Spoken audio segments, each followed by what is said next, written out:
Today I'm going to be making a super fast and super easy mini birthday cake, and here are the ingredients that we need. 1 egg, 8 tablespoons of flour, 8 tablespoons of sugar, 4 tablespoons of cocoa, 6 tablespoons of milk, and 6 tablespoons of oil. So those are the ingredients, and let's get started. Alrighty, our first step is to crack our egg. So let's crack our egg. And we'll pop that into our bowl.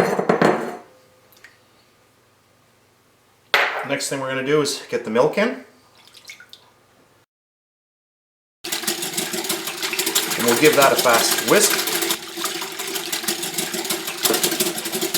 And then we'll get our sugar. You want to also preheat your oven to 350 degrees Fahrenheit.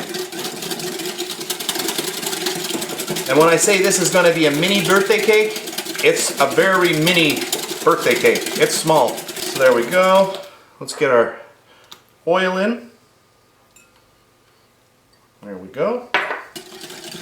Incorporate that.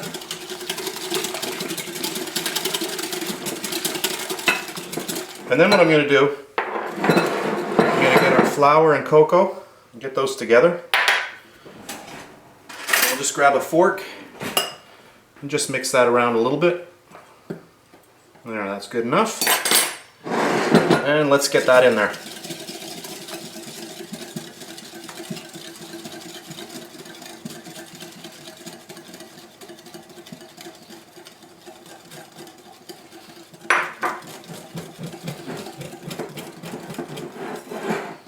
So I'm going to continue mixing this and I'll be back.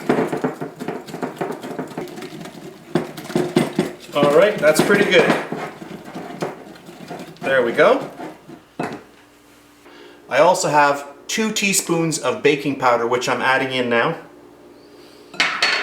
which I had off the side and I forgot to put that on the table at the beginning. So sorry about that. So that's 2 teaspoons of baking powder.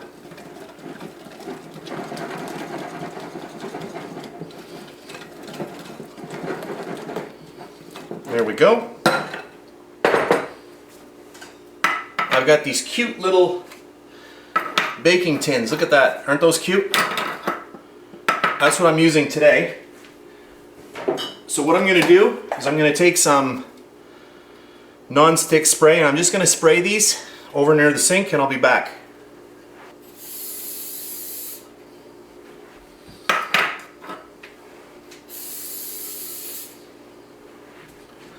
Alright, grab a little bit of flour. I'm just going to pop the flour in there and give it a shake.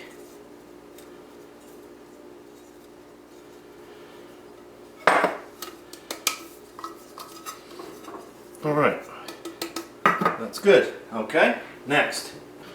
I'm just going to bake these inside the tray just in case there's any overflowing or spillage. So I've got my batter here and I'm going to pour the batter in.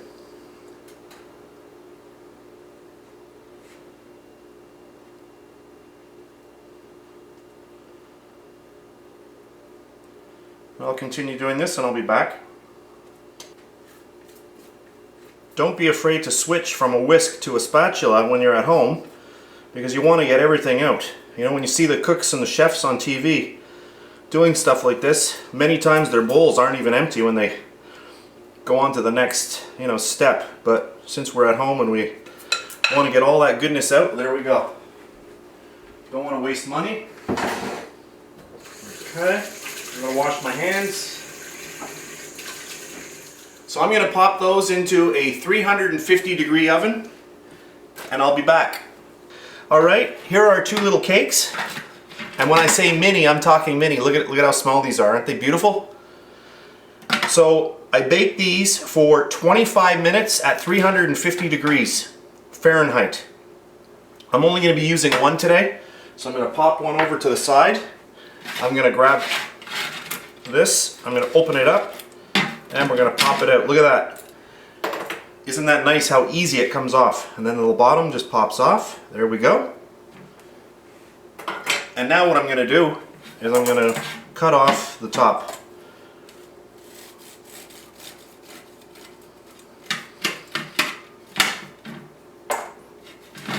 So there we go. So what I'm going to do now, I'm going to take this, and I'm just going to bring it over here. Alright, so I've got the cake on a little rack here, and what I'm going to do is I'm going to take some of the ganache that I have made in another recipe. You can find the recipe for that, and I'm going to pour that over the cake. This is going to be a really simple cake, so I'm going to do that in a second.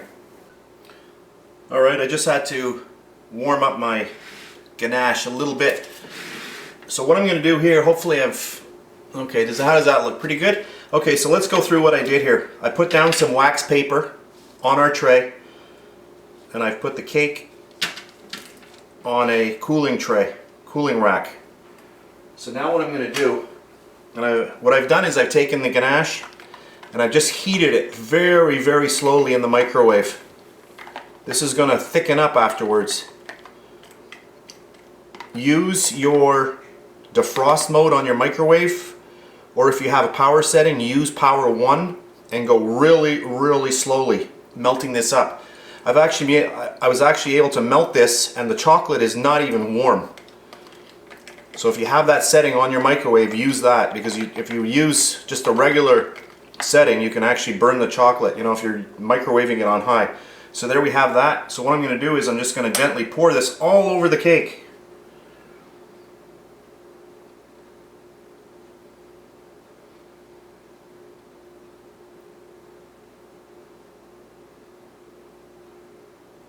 And what's going to happen is it's going to go and drip all the way down in spots. In some spots it's not going to drip as much. And all the rest of the ganache that falls down, you can let that cool, and you can just put it back into your container and use it again. Look at that. Does that look amazing or what?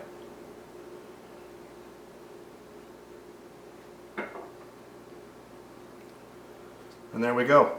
So now I'm just going to let this all drip down and let it cool, and then we'll be back. And sorry I wasn't exactly perfect on camera there.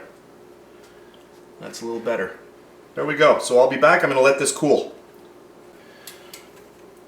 Alright, I've just rearranged my lights so we could see a little better. It looked a little dark on the video. And I just want to show you, before I let this cool, how much it has actually gone down the sides. I think there's just a little bit there, there's a little bit there that didn't get touched, but it doesn't matter. Look at that. Look at how nice that looks. If you wanted to, and you had some other kind of icing or more ganache, you could actually cut the cake open, but the cake is so small I don't think it really needed it. But there you go, look at that. So I'm going to let that cool, and I'll be back. I'm going to show you the final product later.